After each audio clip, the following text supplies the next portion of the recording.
Hello and welcome to one of our monthly webinars. I am Jennifer Majori. I'm the Executive Director for the National Association for Proton Therapy.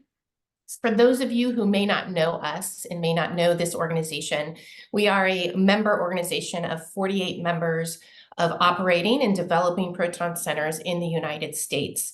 We have a collaborative mission, so we work with our members, we work with corporate members like we are today to educate and raise the awareness of the benefits of proton therapy, ensure access, and promote research in this field.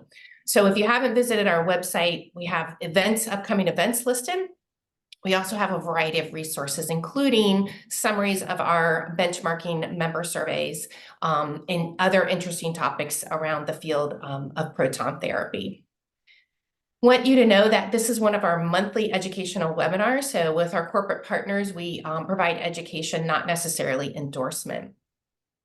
With that, I want to let you all know that many of these conversations that we're having today and other topics will be presented in Boston, including a tour of the Mevion headquarters for registered attendees. And so I encourage you all to look at our conference website, nationalprotonconference.com, and think about attending and learning a little bit more about increasing patient access and different solutions. We talk about all types of topics around technology, research, operations, and we are multidisciplinary. So whether it's physicists, dosimetrists, radiation therapists, physicians, nurses, we definitely have a wide variety of topics for you.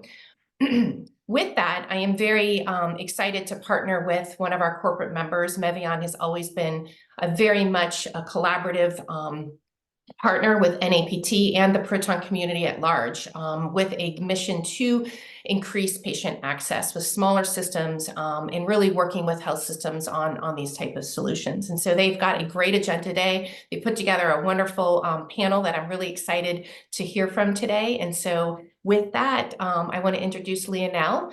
Many of you know him, but he is the Senior Vice President of Commercial Development, and he will lead this discussion today. One thing I will mention is that the Q&A is where you would put any questions. We'll hopefully have time at the end to take some of those, but don't use the chat. Definitely use the Q&A to submit any of those. So with that, Lionel, I'll turn it over to you. Thank you for being here.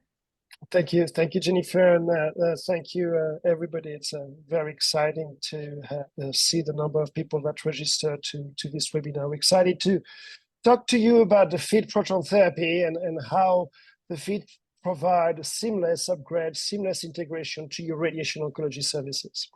So I'm Lionel Boucher. I'm the SVP of Commercial Development at Mevion Medical System. We have a great panel here today, including Jeff Anderson, our lead site design and construction engineers that will discuss the engineering beyond the FIT.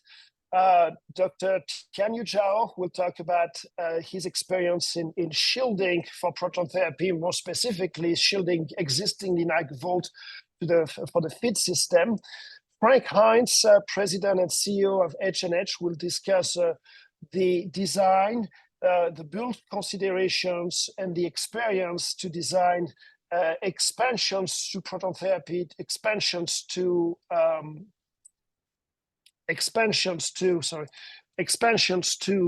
the radiation oncology department. And then Keith McLean from Stanford, Director of the Radiation Therapy Operation, will discuss and share his experience as Stanford is getting ready to receive the FIT system, the first FIT system. So with that in mind, I'd like to kind of bring back to the fundamental is what is bringing us together. And I use this very nice painting of Dr. Hemansut, which unfortunately left us a few years ago. Dr. Hemansut has had that vision. He's the father of proton therapy, or one of the father of proton therapy, and was the first to use proton therapy into a fractionated therapy similar to conventional radiation therapy. And in 2003, Dr. Hemansut published with the team at Mass General Hospital and Harvard, published these papers discussing how proton beams would replace photon beam in radical dose treatment. one of the statement that Dr. Herman Suit always made is if the cost of proton therapy was the same as photon therapy, everybody would be using proton therapy. So where are we today and what has been the challenge? Well, the challenge with proton therapy has always been too big, too costly, too complex. The project timeline are too lengthy and a very inflexible design. And Mevion was established in 2004 with people that had been part of the Harvard and the MGH proton centers with a dedicated mission of providing access to superior proton therapy to as many cancer patients as possible. And we've been spending the past 2 decades focusing on this access. And we started with the thought that proton therapy should be similar to conventional linear accelerators. And a few years ago, we asked ourselves, how could we really move forward and bring proton therapy really inside an LINAC vault? So we asked ourselves, what if proton therapy could fit in any LINAC vault? And over the past 2 decades, we had a clinically driven innovation that brings us today with the ability to bring proton therapy inside an LINAC vault. So in 2010, we designed the world's smallest accelerators for IMPT and flash therapy. And this was a partnership with the Massachusetts Institute of Technology. In 2013, we brought to clinical use a direct beam system with gantry-mounted cyclotron. So with this cyclotron that has enabled compact proton therapy. So this was the first compact proton therapy system. In 2018, we brought the first commercial MLC in partnership also with research for treatment planning, really to deliver true IMPT with incredible clinical partners. And in 2022, partnering with Leo Cancer Care, we brought the first proton therapy system that fits into LINAC vault. And partnering also with Stanford Health Care as well as Baker, recently announced as a second commercial fit system. So today we celebrated more than 10 years of compact proton therapy with our Mevion S250i, this gantry system that provide standard beam access that we are used to in conventional radiation therapy. The Mevion S250 Fit has a different approach. It is based on a fixed beam line, same cyclotron, and it greatly reduces the size and the footprint of the proton therapy vault requirements. So how is the Mevion S250 Fit put together? And what we are doing here is we are leveraging the existing hardware, the existing system that we have with the S250i. So what you see here is a cyclotron behind that wall with the upper scan nozzle combined with the upright patient positioning. These combinations fit into a LINAC vault of size 16 to 19 feet and a length of about 21 to 24 feet. And we're excited to share with you the first installation of the Mevion S250 Fit. And that installation is in a factory. We have a vault that we converted into a standard fit vault. What you see here is a cyclotron combined with the Mevion upper scan beamline and combined with the upright patient positioning from Leo Cancer Care. So that combination here is fully functional and installed in a factory where we are going through our testing. So over the past 10 years, we are seeing and continue to see an expanding Mevion network. We have 20 clinical partners worldwide. We have 8 NCI designated cancer centers. More than 50% of clinical operating single room centers in the US use Mevion compact technology. And we are very excited to have as a partner Stanford Health Care that Dr. Billy Liu presented in May 2023 at the last NAPT meeting, how that journey brought proton therapy into Stanford. So today, what proton therapy has been is 70 years of history. Today we are continuously reimagining proton therapy. So when we talk about the early time of proton therapy, the PT 1.0, the early trail, we talk about Berkeley and the Harvard cyclotron, and that's why Herman Sud is so important, bringing us all together. In the 90s, Loma Linda had that vision of bringing proton therapy within a hospital, led also by MGH, who brought proton therapy into the MGH hospital in 2001, and then D. Anderson. And that was that multi-room proton therapy system that has generated so many great clinical publications and clinical experience. The compact era started in 2012, where Siteman Cancer Centers and Barnes Jewish Hospital in St. Louis were the first to treat a patient with a compact proton therapy system. 10 years later, we now are bringing you Proton Therapy 4.0, where proton therapy can fit into a LINAC.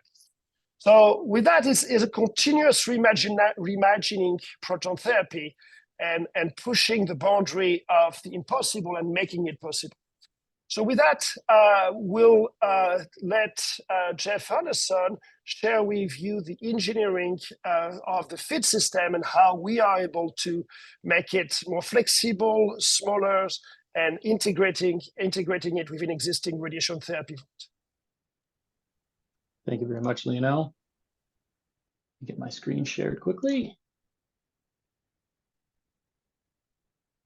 So I'm Jeff Anderson, Director of Site Construction, Site Design and Construction at Mevion. And over the last 18 months, the team here at Mevion has been focused on this notion of how do we truly execute getting a proton treatment system into a single LINAC vault.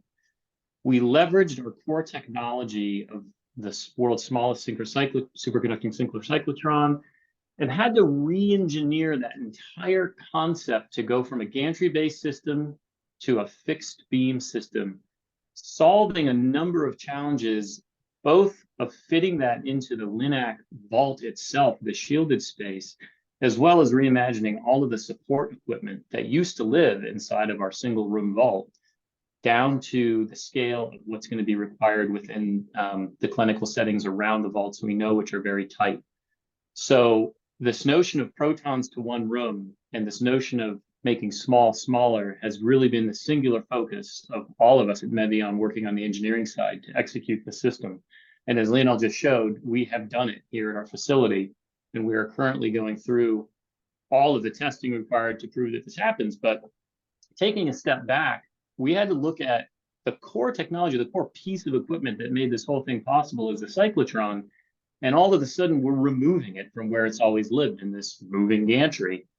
And considering a number of challenges, both in terms of how do we deliver it, how do we actually locate it in the room, how do we precision alignment, and then the kind of boring things that most people don't think about, how do we service it? How do we make sure that all of the systems which were existing in a much larger space can be accessed and actually all of our service procedures can be performed?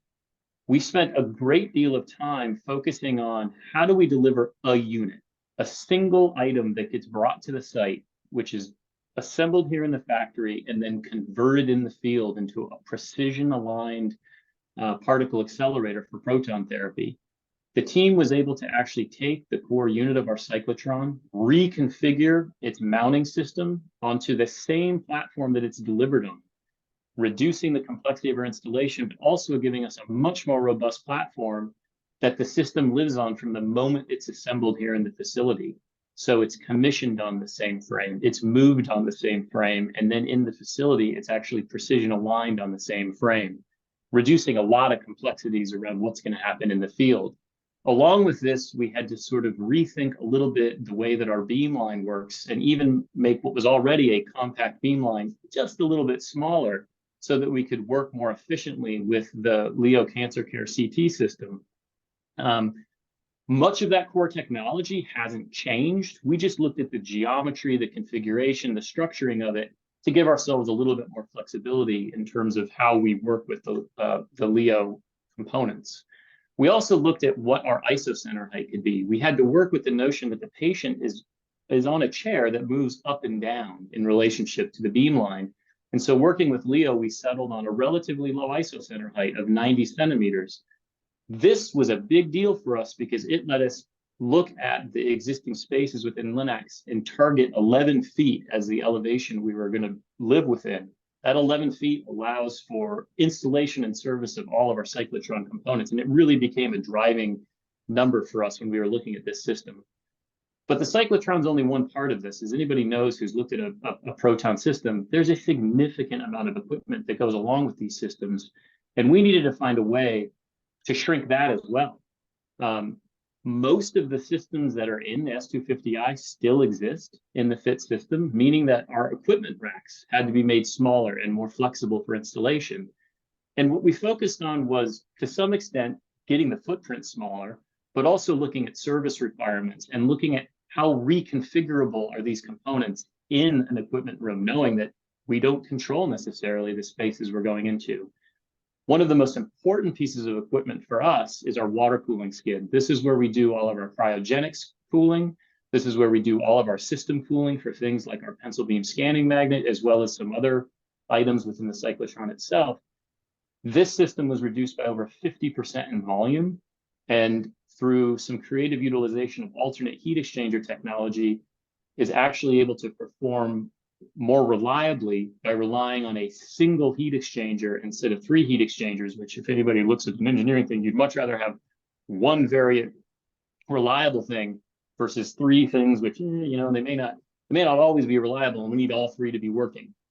The other thing we had to sort of look at was, because we were getting rid of our gantry, we had utilized a lot of space on that gantry for very important components for the operation of our cyclotron, as well as delivering treatment. And all that had to be repackaged in a way that was, 1, small in terms of footprint, but 2, flexible in terms of how we were able to position it within a LINAC space where we don't know exactly what the configuration is going to be. So what we did here was we reconfigured the power supply for the magnet into a server rack that we're able to move around, as well as the controls equipment into a separate server rack. And those can be moved independently of one another, depending on the particular layout of the vault. Again, focused on space, but also focused on flexibility. We also needed to look at power distribution. As much as we say we had a standard vault previously, one of the biggest challenges we had was the complexity of the electrical distribution system, in that every site was a little different and every configuration was a little different. And we needed to simplify that. And so we took on the challenge of building a completely integrated power distribution unit, which receives a single feed from a single UPS within the facility, and then distributes power to all of our equipment.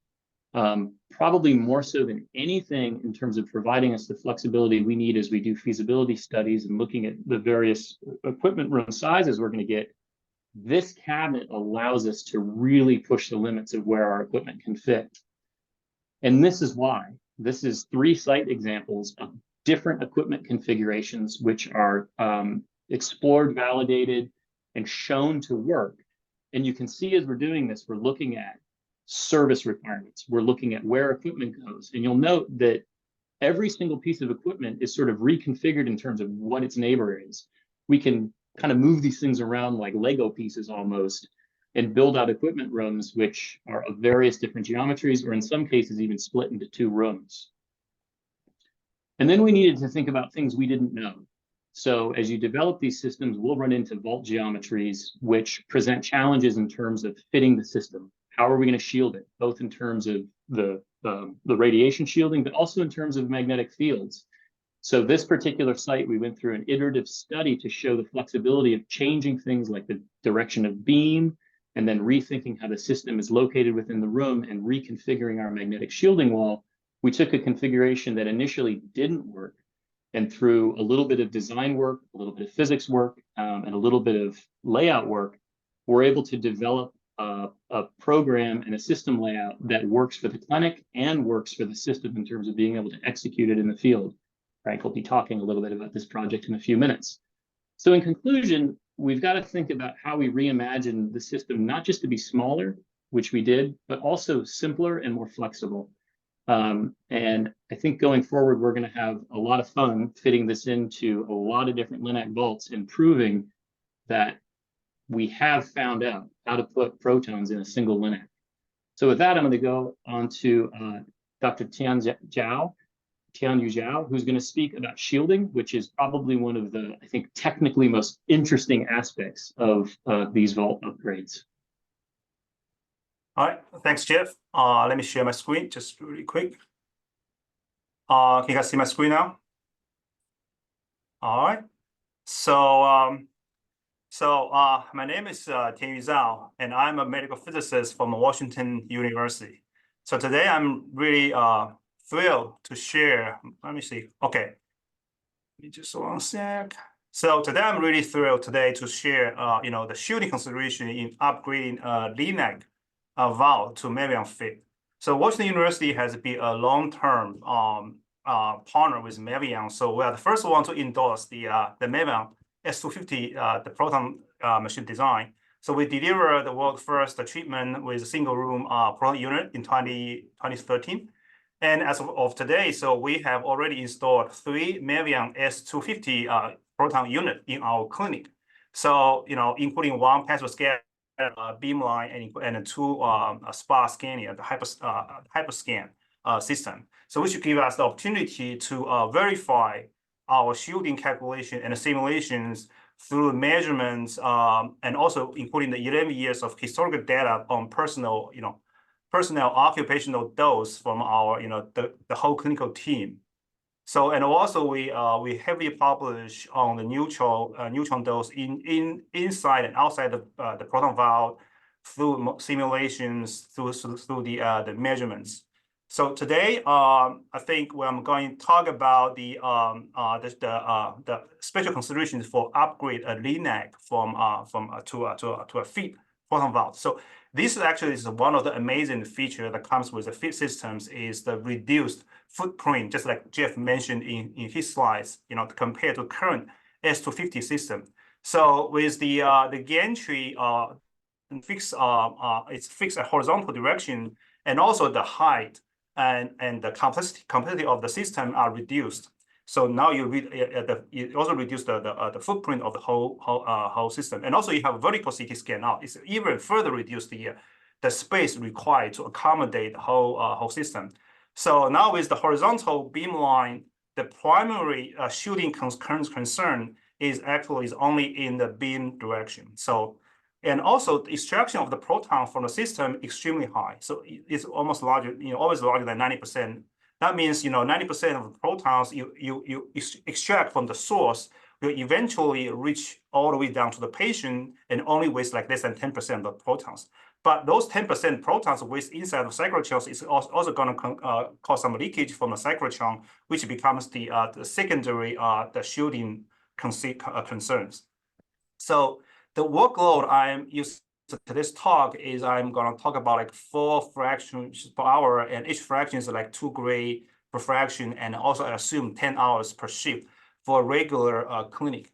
So and also, the curve on the right side is the data I collect from our clinic is about almost 1,000 patients. From then I can figure out what is the workload on average. What's the workload we use to deliver every single fraction? So here, I go up a little bit. I'm not using the average the amount of units for the patient, but actually I'm going up to 80 percentile. The reason is because I want to accommodate the future chain for more hyperfractionation, type of treatment.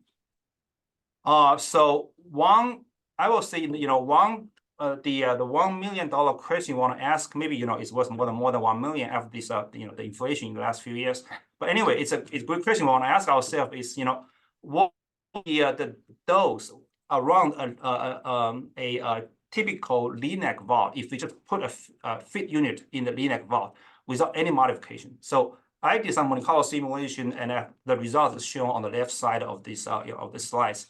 So you can see you have the blue line is the 50 millisievert per year. So that is the the maximum equivalent dose to the regulation allowed to a radiation worker. And the blue line, and also the yellow line is 5 millisievert per year. So that is actually our shielding goal, because you have to consider the pregnant worker or all kind of and a single organ maximum dose for single organ. So you consider all of this. So the yellow line is actually the 5 millisievert is our shielding goal. And the green line presents a 1 millisievert per year. That is the dose safe for general public. So if I just put in the fit into one of you can see this satellite, you only have one LINAC, and then you have a CT simulation room, just like under this the LINAC valve. And here is the parking lot is right here, right? So, and also the treatment console. Can you see my cursor here?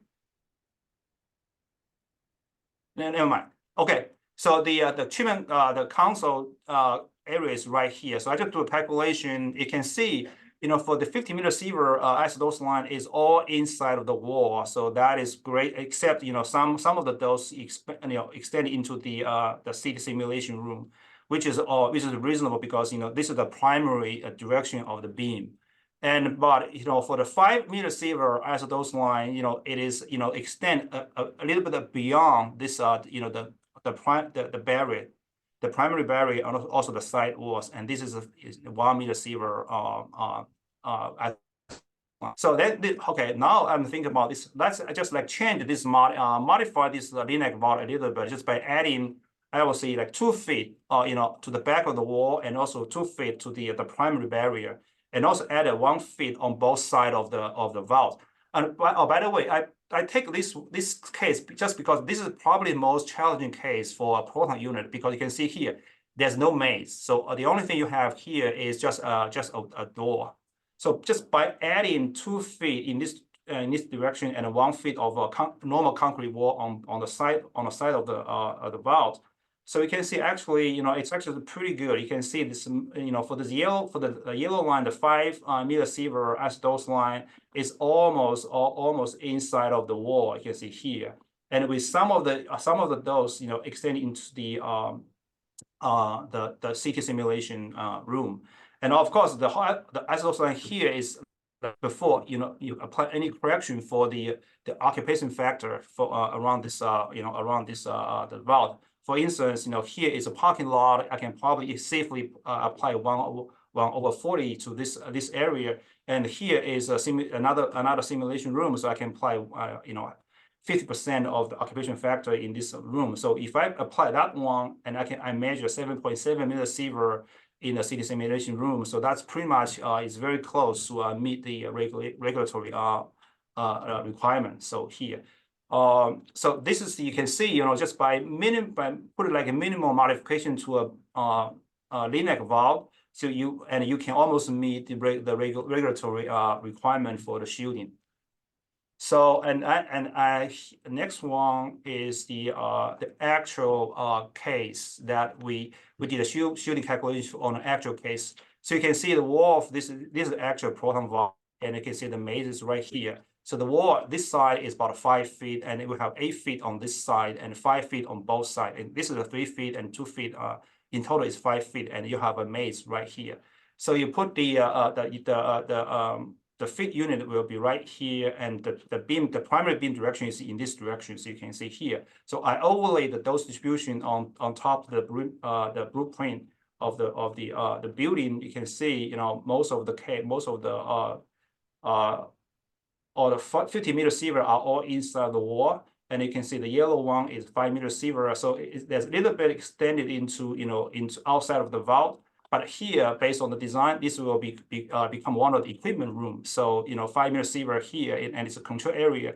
It's not a really big deal. And we can see for this is the treatment console is right here, and it's way beyond, it's way far away from this 5 millisievert isotope here. So it's very safe.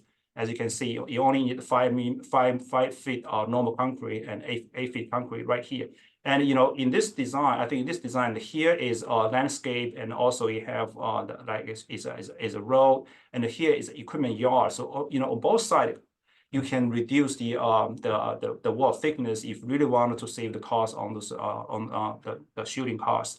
But again, what I'm trying to say is when you have a LINAC valve, so basically you can by carefully design what is the buildings around this the utility of the area around this the valve, you can also save on the shielding cost. So this is the comparison just between Monte Carlo simulation and also the analytic calculation. So this is the way how we use in like 20 years ago. It's all based on the measurements, based on the analytic models. So this is a traditional way we do shooting calculation, and this is more based on Monte Carlo simulation. So I put this here just like to give you a side-by-side comparison between two calculation methods that match with each other very well. And also here, just want to give you a sagittal view of this, the room shooting. You can see that the roof is 5 feet thick. The thickness of the roof is 5 feet as well. And it's not surprised. You can see there's a 2 peak here because, we have leakage in the cyclotron, and also this is the primary direction of the proton beam. And here again, all those 5 millisievert isodose line is inside the wall. So, by control the access to the roof, so 5 feet will be more than enough for this to meet the shooting requirement. But if you can limit this one to the further, like limit the number of the hours your original worker spent on the roof, so you can use the thickness of the ceiling.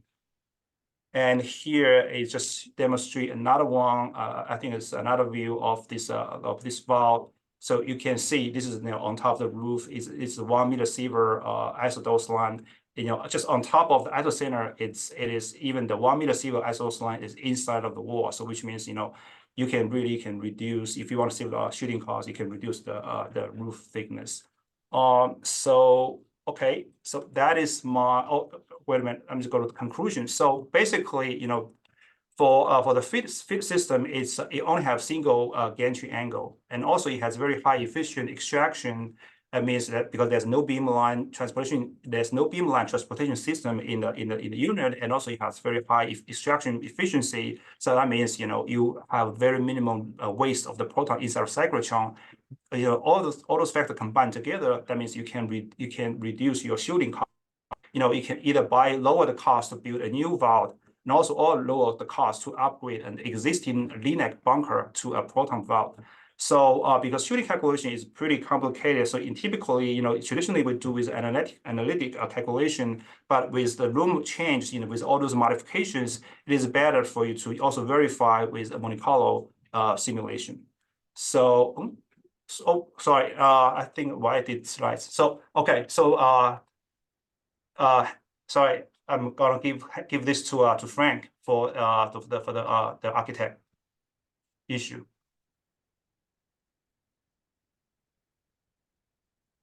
All right, thank you, Tianyu. Lionel, can you give me a nod? Am I live? No, you're not live here. If you Okay. can't share your screen. Yes, you're live. All right, thank you. Great sessions ahead of mine. Ultimately, everybody's going to want to know what's it cost to do this, and we're going to save that to the last slide today. Thank you all for inviting me to participate in this H&H Design-Build. We are just what it says. We design, we build, and we renovate, specifically in healthcare facilities on a nationwide basis. We are grateful to be a trusted partner in this project and in this process in the development of the S250 FIT. We have been engaged now with Jeff and the engineering team for approximately 2 years, working to innovate and come up with new ideas.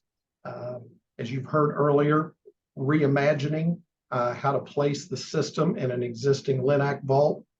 And I believe we've been able to bring some good value to this and the project team. We've been working on all kinds of solutions, everything from the individual components that Jeff showed us earlier to what we can do to condense anything surrounding the vault, the equipment room, and look forward to showing you just some of the information we've been working on of late. As you all are aware, Stanford Health and Baycare Health have both committed to adding the S250 system to their existing cancer centers. In both cases, this is an expanded service to what they already offer. And those two locations both have vault additions being placed. Today, I want to focus in on an existing vault that we've done a feasibility analysis on and talk about how that process has worked, the study, and then what this demonstrates for those who want to consider it. And it will be highlighting some of the things that Jeff has already spoken about this afternoon. So again, we're going to touch on the recent feasibility analysis on an interior renovation, talk a little bit about vault size and the delivery access opening for this particular site, existing shielding that we had to work with, and some shielding solutions that we've been working with the Mevion team on, infrastructure, existing versus what is required. And then finally, I will touch on the MR LINAC conversion cost versus a fit proton therapy system. The study was done on an existing cancer center. The location yet to be, I guess, unveiled, hopefully later this year. We have an existing LINAC vault in the middle of the cancer center. It is surrounded by a Varian true beam to the left, an HDR therapy treatment room to the north. The corridor right here actually leads to the exterior. During our site investigation, we found some very limiting factors in this corridor. We brought that challenge back to the engineering team and confirmed that we could actually rotate the accelerator module and bring it into the space. We'll be creating an opening in the side of the vault right here that will allow not only the accelerator module to be delivered this direction, but also the Leo Cancer Care patient positioning chair. Here, this is a direct shield vault, similar to what Tian Yu was sharing a few moments ago, just a different location. Control room is here. And then we were able to capture this adjoining space and work with Mevion on developing a very efficient layout of the equipment. Another challenge that we had with this site is this is the outline of the existing vault, and on the floor directly above us is an OR department. Thankfully, there was some existing shielding in place. However, our design has us adding some additional shielding inside the vault ceiling. And I'll go over some of those layers here in just a moment.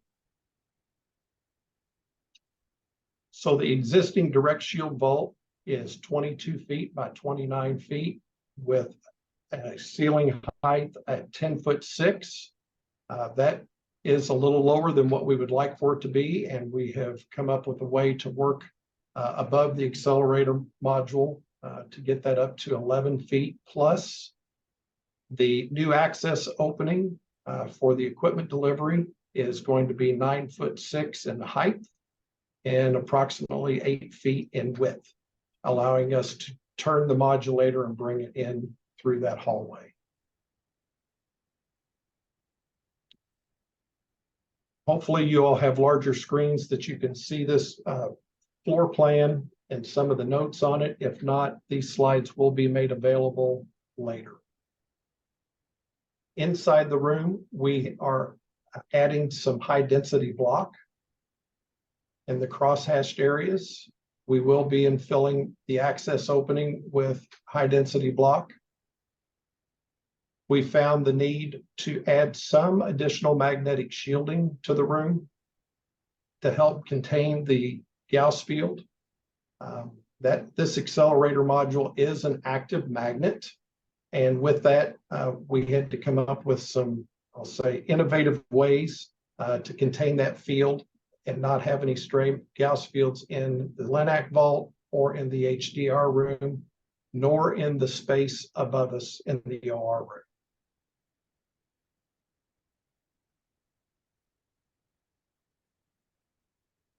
The colored areas here show two different areas of shielding. The red shielding here will be for radiation scatter. The green shielding located on this side is going to be plate steel that will be put into place to help attenuate the Gauss field and maintaining it within the room itself. Currently, we're planning on using a 240-pound HD block where we need it. And we're not certain yet, but we're going to try to reuse the direct shield door by just upgrading the existing high density block within that door system. Engineering innovation has simplified the infrastructure needs. As Jeff showed in his slides, there's a number of things that they have done. With the condensing of the equipment, we have been able to determine that the HVAC needs can be met with the existing HVAC system for the treatment room itself. The other equipment rooms can be accommodated by Liebert or equal split systems. Some facilities folks would call those crack units. They're just simple cooling systems that help maintain the heat loads for the equipment. Chill water. You saw the old water skid in Jeff's slide. The chill water tie-in now is directly to this new chill water distribution cabinet, which simplifies both labor and complexity on the job site for our teams when we're tying into their systems. Last but not least, Mevion supplies the UPS that comes with the system, and then the PDU for all the distribution needs. So we'll bring power to the UPS and connect to the PDU, and from there, all their systems will interconnect by their basically a plug-in system, which will help accommodate speeding up the installation on their part.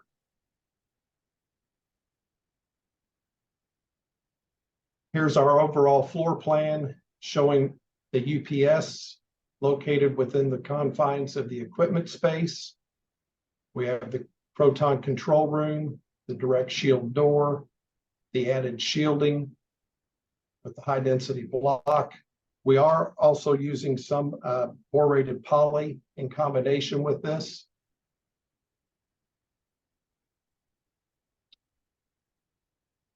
And that shows just our basic layout.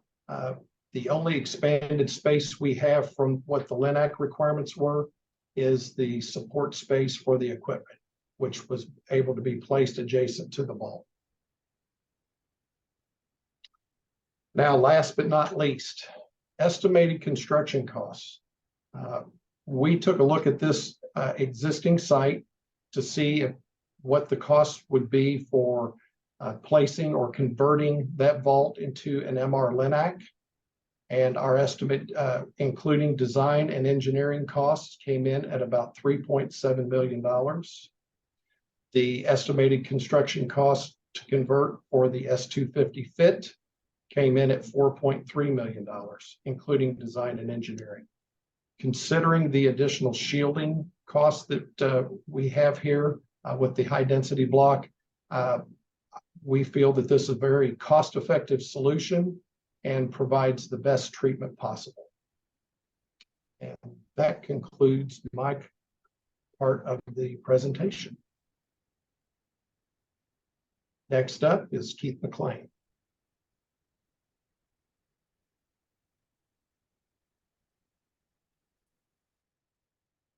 Thank you, Frank. Let me get my screen up here.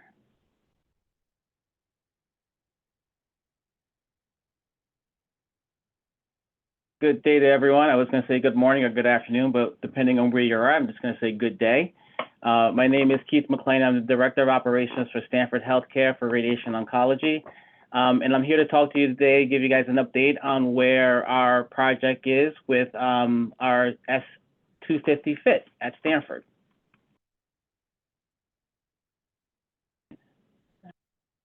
Just wanted to give you a little highlight of Stanford Radiation Oncology here at Palo Alto. The site at Palo Alto is basically the mothership to Stanford Radiation Oncology. Annually, we treat about 25,000 fractions at the site in Palo Alto. We're active partners with our pediatric oncology program, which is our children's hospital, which is located directly behind the cancer center. And we have a very, very active bone marrow transplant here at Stanford that keeps us going throughout the days on different treatment resources. Here's a list of the current resources that we do have at Palo Alto. We have 4 variant true beams, 2 cyber knives, a Reflection X1, Meridian V-Ray, a Mobitron, a mobile IRT machine, 2 brachytherapy suites, 2 PET CT scanners, and also an MRI scanner. That's a lot, and as I get through these slides, you will see how we have all that stuff sandwiched within a department and how the S250 FIT is going to work out for us greatly. So Stanford has always had a long quest for getting protons to the Bay Area. It's one of the main drivers that I consistently hear from my faculty and also my leadership is how can we get this modality to the Bay to serve our patients, as well as become another site on the West Coast. Again, that's a lot to say. You would think that would be easy to do on a Stanford campus, but as you can see here to the left, this is the Stanford campus. Our cancer center is that little red star. Everything else is either Stanford Health Care or Stanford University. Again, you do see a lot of space there, but a lot of that space is protected. And as Lionel mentioned earlier in his slides, when you start to look at protons, there are many factors that you actually say, I want it, but when you start to hear all the different things, it becomes very challenging to get the space and the cost and everything else. But so we've had a long existing quest to get protons at Stanford, and then with a lot of collaboration, as you guys have known, previous presentations by one of our physicians here, Billy Liu. He has been working with Mevion on a project to get this proton therapy scaled down. As it was mentioned earlier, this is basic size of a normal proton unit. We would get to the single room solutions, and now we're at the ultra compact, and that is where that will work wonders for the Department of Stanford Health Care in Palo Alto. So with the collaboration of Dr. Liu, Mevion, and Leo Cancer Chair, there has definitely been a lot of work. And we were happy to have the announcement at Astro in 2022 that Stanford was selected to be the first site for the S50 FIT. So again, that was a huge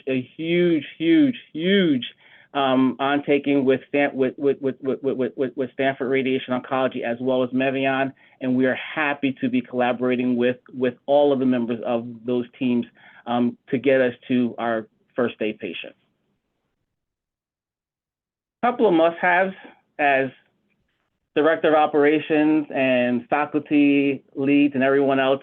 When you start looking at construction and impacts, what's going to be the impact to your daily operations? What's going to be the impact to your clinical space that you currently have? And those 2 things were very important in our decision to move forward with the S250. As I'll show you early, with all of the things that we do have at Palo Alto, space is at a premium around here, and giving up space can be some dogfights at times. But some of the must-haves that we did have that we posed to Mevion was, again, definitely limit the impact to our clinical space, no downtime to our regular treatment operations, the ability to collaborate with the new platform that's coming online, the S250, and then of course an expedited plan to get us to first patient. As I mentioned earlier, this is kind of the layout of Stanford at Palo Alto. As you can see here, we currently have 4 true beams, 1 CyberKnife unit, 1 Meridian, and 1 reflection. And this is all within our clinic space right now. So again, with the always want of having protons, we knew, again, based off of a traditional proton setup, it was impossible to get it built into our current state. And then the areas surrounding us as well, again, we do have the space, but with the upbringing of more clinic sizes, more clinic buildings, for us, the ability for us to expand was very limited.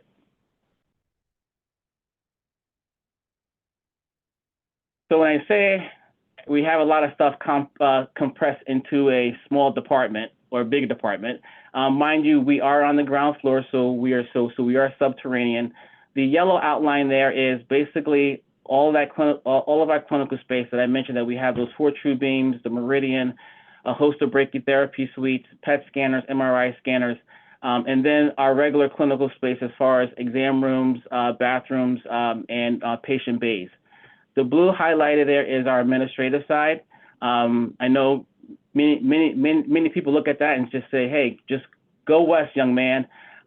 There's been many dog fights about going west into that blue area. But I honestly believe we're at a point right now where the next thing we'll probably have to go west. But again, looking at having the conversations in regards to the S250, sorry, we definitely saw an opportunity that we could put this within our clinical space.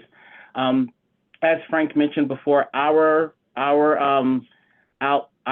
layout will be an addition as opposed to going into our current treatment vault right here, number LA15. So I just wanted to highlight again the administrative side, the clinical side, and then the required space that was needed for the S250. Again, trying to overlay those red areas anywhere in this clinic was very complex. Probably more complex was this small piece, which was the mechanical piece. If I overlay that over any of these rooms, I'm losing exam rooms, I'm losing bathrooms, I'm losing patient bays. And if I or we press forward with that layout, I probably would not be here today talking to you guys, just because of the backlash from the clinical staff. So what our solution was, again, understanding that we could not go here with a mechanical room. Our decision was to do that actual bump out and add a vault. So here is showing what our S250 layout will be as far as the construction plans. We are doing, in addition to this vault here, and we are putting the S250 in that addition. There were a couple of things that kind of led us to that decision as opposed to putting the S250 within the vault. A lot of that came around some issues with shielding because we were in the basement, and then just the ease of kind of getting everything in. It wound up being more beneficial for us to put the S250 in the addition and then use the current vault for the mechanical space. I mentioned before, collaboration is key throughout this whole process from October of 2022 when we had the announcement.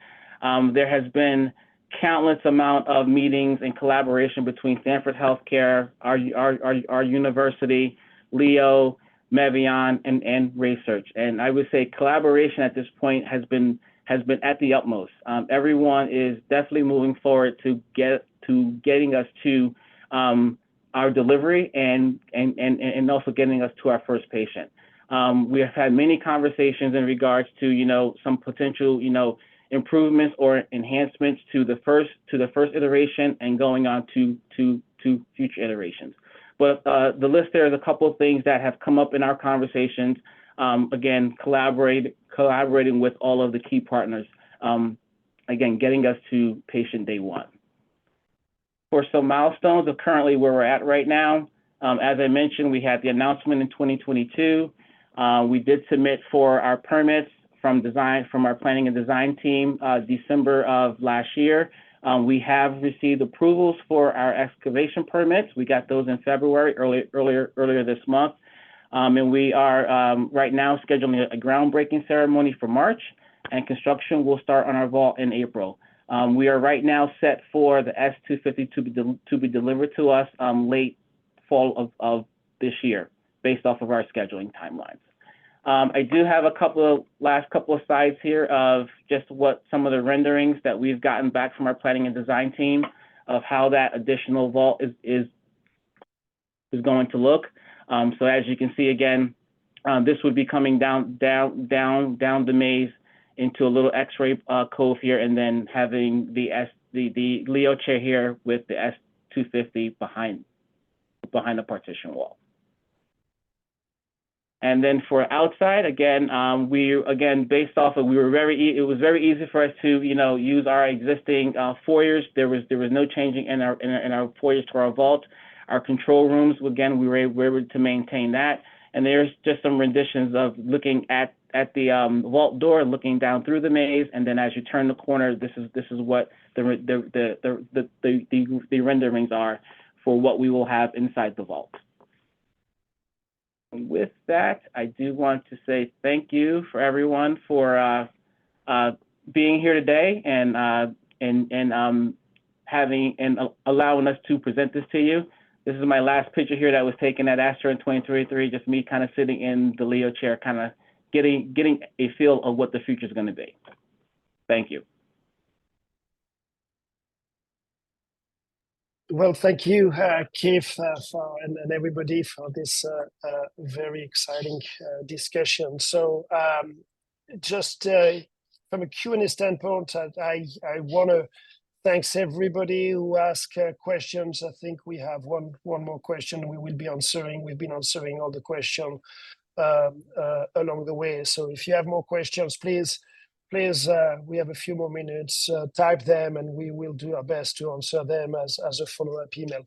I want to thank the NAPT for this incredible opportunity. For us, it's always very exciting to be presenting and discussing what we are doing and how we are pushing really the envelope for bringing access to proton therapy. I want to really invite you to the 2024 National Proton Conference, which will be in Boston. And we are very excited that it will be in Boston, because Boston is where our manufacturing facility is, just about 30 minutes from the airport. And so we are taking or benefiting from that location. We will have a tour of proton therapy manufacturing plan headquarters on Saturday during ASTRO. So you're all invited, and you have a registration if you go to the website www.nationalprotonconference.com. This is exciting, as this is the only manufacturing facility in North America and in the Americas in general. We'd like also to invite you to our Mevion Industry Expert Theaters that will discuss continuing to push the envelope about reimagining proton therapy during the NAPT. So again, thank you. I want to thank the NAPT. Thank you to Jennifer and the team. This was really a great opportunity for us to really discuss FIT system. Yeah, well, we want to thank you. I appreciate the panelists. I appreciate you putting this together and giving the information. We had a great turnout. We'll send a follow-up email. And this is the first time NAPT has included a tour of a manufacturing center and headquarters in our conference. So we're excited to see how that turns out. We know there's a cap on that as well. So registration, like I said, is there. So, so thank you all very much. And we appreciate your time today. Have a great day and weekend. So take care.